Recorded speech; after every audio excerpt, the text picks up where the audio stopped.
मग दादा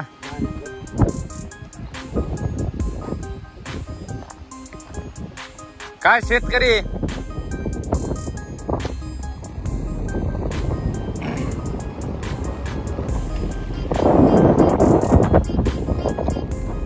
बोर घेतलं काय? म्हणजे कशामुळे लावले आता हे पाईप? पावसाळा सुरू असताना पाऊस पडा ना म्हणून कशामुळे खरे नाही गेला ते? मेथी टाकली काही ना आता मेथी टाकल्यावर पाणी शेतीला. तर ह्या ठिकाणी मित्रांनो बघू शकता हे मेथीचं पीक ह्या ठिकाणी. तर ह्या ठिकाणी मित्रांनो हे मेथीचं पीक हे पूर्णपणे भिजवण्यासाठी हे पाऊस पडत नाही त्याच्यामुळे हे लावलेलं आहे. तुषार लावलेला आहे आणि तुषारामार्फत आता ही शेती भिजवण्याचं काम सध्या इकडे सुरू आहे. आणि इकडे जर बघितलं तर हे पूर्णपणे शेतीत पूर्ण पीक पेरून झालेलं आहे आणि आणखीनही पावसाच्या प्रतीक्षेत शेतकरी आहेत. किमान 8 ते 10 दिवस आणखीन जर पाऊस जर पडला नाही तर शेतीची आणि त्या पिकाची काय परिस्थिती होईल हे तुमच्या समोर आहे. सध्या ह्या अशा पद्धतीने हे सोयाबीनचं पीक हे सगळीकडे पेरण्यात आलेलं आहे. आणि त्या ठिकाणी तुम्ही बघू शकता जिथपर्यंत ही पूर्ण शेतीची मशागत झाल्याच्या नंतर शेतीमध्ये पेरणी झालेली आहे. आणि जसं की आपण ह्या ठिकाणी बघू शकताय हे जिकडे ते सौर ऊर्जा लावलेलं आहे त्या ठिकाणी बोर घेतलेला आहे नवीनच आणि त्या बोरला पाणी लागलेलं आहे. आणि त्याच बोरचं पाणी ह्या ठिकाणी ह्या मेथीच्या वावरात सोडण्यात आलेलं आहे. असं हे तुषार आहे आणि तुषारच्या मार्फत पाणी शेतामध्ये सोडलेलं आहे. सगळीकडे इकडे हे जिथपर्यंत तुषारामार्फत ही अशी पेरणी केल्याच्या नंतर हे तुषाराच्या मार्फत पाणी शेतात सोडण्यात आलेलं आहे. जर आता आपण जर पेरणी करणार जर असाल तर सध्या माझ्या मते आणखीन एखादा पाऊस पडला त्याच्यानंतरच तुम्ही हे पेरणीला सुरुवात करा. कारण सध्या पूर्ण आवाज तुम्ही बघू शकता ह्या ठिकाणी पाऊस पूर्णपणे उघडलेला आहे. शेतकरी हवालदिल झालेला आहे आणि आता सध्या पावसाच्या प्रतीक्षेत शेतकरी आहे. काही ठिकाणी किंचित म्हणजे 100 मधून एक 2-3% लोक राहिलेत. 97 ते 98% अशी शेतीची पेरणी पूर्णपणे गावात झालेली आहे. आणि ह्या ठिकाणी जर बघायचं जर झालं आपण जिथपर्यंत नजर जाते तिथपर्यंत तुम्ही बघू शकता पूर्ण शेतीमध्ये ही पेरणी झालेली आहे. आणि पेरणी झाल्याच्या नंतर पावसाच्या प्रतीक्षेत शेतकरी आहे. पाऊस कधी पडणार आहे आणखी याची कल्पना कोणालाही नाहीये. माझा आवाज तुमच्यापर्यंत क्लिअर येतोय का नाही येतो काय मला माहित नाही. कारण मी सहज फेरफटका मारण्यासाठी शेतामध्ये आलेलो होतो आणि महादेवाच्या मंदिराच्या शेजारीच नदीचं पात्र आहे छोटस. तर त्या ठिकाणी आपण चाललेलो आहोत. म्हणजे एकंदरीत जर सांगायचं जर झालं मित्रांनो तर आणखीनही पाऊस असायला पाहिजे. कारण ज्या शेतकऱ्यांनी जे पिकाचं जे पेरणी करून ठेवलेली आहे त्यांच्यासाठी खूप आवश्यक आहे हे. आणि जर पाऊस जर नाही जर पडला जे काही पदरात आलेलं पीक आहे आणि जे काही त्यांनी 10 रुपये इन्व्हेस्टमेंट जे केलेली आहे ते पूर्णपणे वाया जाऊ शकते. ह्या ठिकाणी पाऊस पडणं अत्यंत गरजेचं आहे. आणि जे कोणी पेरणी आता सध्या करण्याच्या तयारीत आहे त्यांना तर एकच सांगणं आहे आणखीन तुम्ही थोडंफार एखाद पाऊस पडेपर्यंत चांगला मोठा पाऊस पडेपर्यंत तुम्ही थांबायला हरकत नाही. कारण पाऊस झालेला आहे बऱ्याच ठिकाणी. त्या ठिकाणी पेरणी उत्तम अशा प्रकारची आलेली आहे. पण ह्या ठिकाणी जर बघितलं तुम्ही पूर्ण ही अशा प्रकारची ही सोयाबीन वगैरे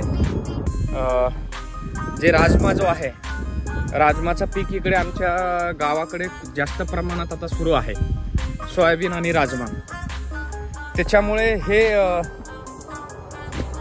खूप एक बिकट परिस्थिती निर्माण होऊ शकते ह्या ठिकाणी जर पाऊस जर नाही जर पडला तर. कारण तोंडाशी आलेला घास हा शेतकऱ्यांचा निघून जाण्याची शक्यता आहे. कारण ह्या ठिकाणी जर बघितलं आपण नदीच्या पात्रामध्ये खूप मोठं पाणी आहे. पण शेवटी शेतीला जे असायला जे हवं पाणी उपसून शेतात टाकलेलं वेगळं आणि नॅचरल पाऊस पडलेला वेगळा. ते तुम्हाला दाखवतो मी पात्र. गेल्या वर्षी आपण पाहिलेलं होतं की आम्ही सीताफळ खाण्यासाठी त्याच ठिकाणी आलेलो होतो आणि आता मी त्याच ठिकाणी आलेलो आहे जो जिथे आम्ही सीताफळाच्या झाडाचा ब्लॉग बनवला होता. आणि दाखवतो तुम्हाला. हे बघा नदी. हे नदीचे असे काही काही ठिकाणं आहेत जे भरलेले आहेत. पण मला असं वाटतंय की नदीमधून उपसा करून पाणी जमिनीला देणं आणि नॅचरल पाऊस पडणं ह्याच्यामध्ये खूप अंतर आहे. हे भैरवनाथाचं मंदिर आहे, राजा भैरवनाथाचं मंदिर आमच्या गावातलं. आणि त्या मंदिराच्या वेगाने एक वेगळीच आपण म्हणतो ना की गावाच्या ह्याच्यामध्ये सौंदर्यामध्ये एक वेगळीच भर पडते त्या मंदिरामुळे. आणि सगळीकडे एकदम असं ग्रीन ग्रीन असं झालेलं आहे. आणि हे छोटे छोटे मुलं इकडे खेळण्यासाठी आले. कशाला आला तर इकडे हो का. त्या ठिकाणी बघू शकता इकडे देखील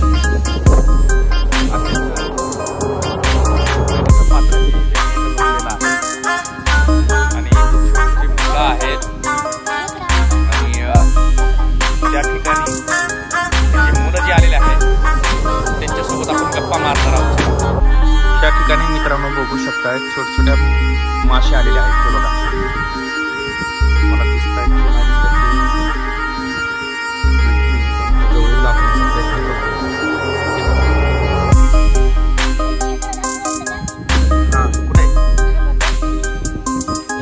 छोटे छोटे मच्छीमार आमच्या गावातील आलेले आहेत. ते बघा. आणि हे तुम्ही असं कशाला रे इकडे येत आहे. तुम्हाला पोहता येत नाही काय नाही. नदीचं पात्र मोठं आहे हे. हा खेकडं पकडायला काय तुम्हाला काय घरी भाकरी नाही का खायला. हा आणि जर घरी जर माहीत झालं तर तुझी कशी धुलाई होईल. न निर्माला होता धुलाई होईल ना. हा मग मला वाटतं मग न निर्माला होता तुझी इथं धुलाई करायची. चला पटकन निघा घरी. निघा निघा ना वर. नदीचं पाणी मोठं आहे तर थांबू नका. चला चला लवकर. खेकडा तुझा खेकडा मी काढतो. चल लवकर बाहेर निघ. निघ लवकर बाहेर. हा माझा मित्राचा मुलगा आहे. नागशेन वाघमारे याचा मुलगा आहे जो आज हयात नाही. गाबडे खेकडे पकडण्यासाठी आले म्हणतात.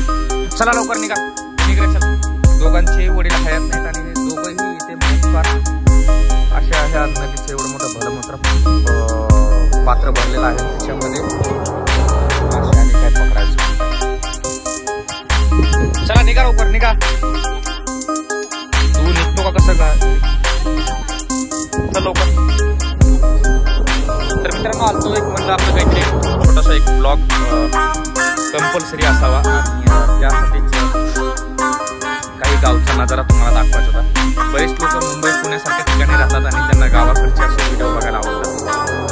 कधी तुम्ही गेलात तर मित्रांनो ह्या वयामध्ये असे खेकडे किंवा मासे पकडायला मी तर गेलो होतो.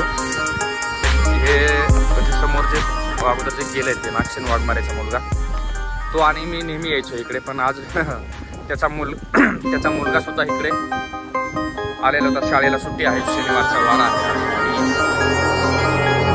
तिथून इकडे आले. आता त्यांना कसं तरी धमकावून गावाकडे पाठवण्याचा प्रयत्न करतोय. कारण बुडाले तर उगाच काही दुसरंच भलं काही उठवायला नको म्हणून त्यांना एक जबाबदारीने घरी पाठवायचं काम केलेलं आहे.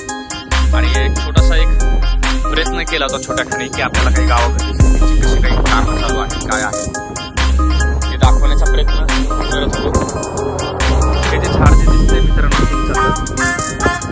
ते खूप जुनं झाड आहे.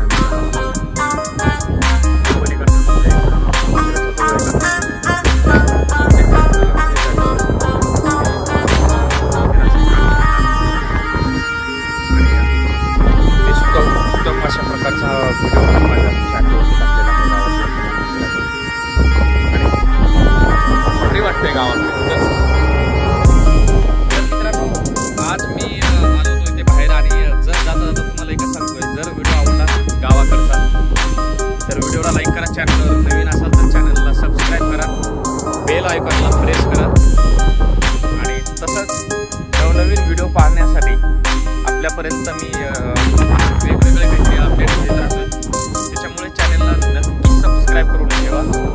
धन्यवाद.